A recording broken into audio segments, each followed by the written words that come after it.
এখন আমি বানাবো চিকেন স্যুপ, ভেজিটেবল স্যুপ।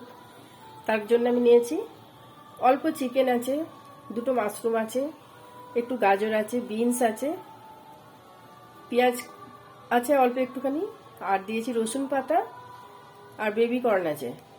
এবারে আমি আগে একটু প্রথমে অল্প বাটার দিয়ে আমি এটাকে একটু নাড়াচাড়া করে নেব। তারপর আমি এটা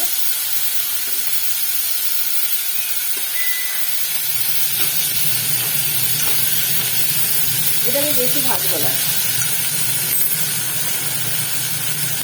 অল্প একটুখানি আমি এবার দেবো পরিমাণ মতো নুন, স্বাদ অনুসারে নুন দেব। একটু নাড়াচাড়া করে নেব আমি।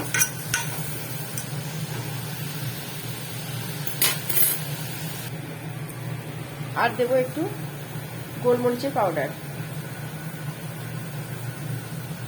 আর আমি কিছু দেবো না। এরপর আমি গরম জল দিয়ে দেবো।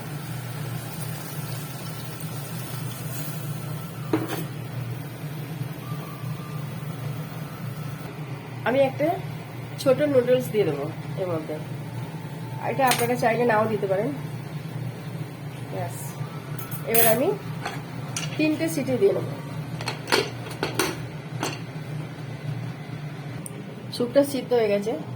এবার আমি জলেতে একটু কর্নফ্লাওয়ার গুলে আর অল্প একটু ভিনিগার দেব আর একটু সয়া সস দেব, দিয়ে তাহলে রেডি।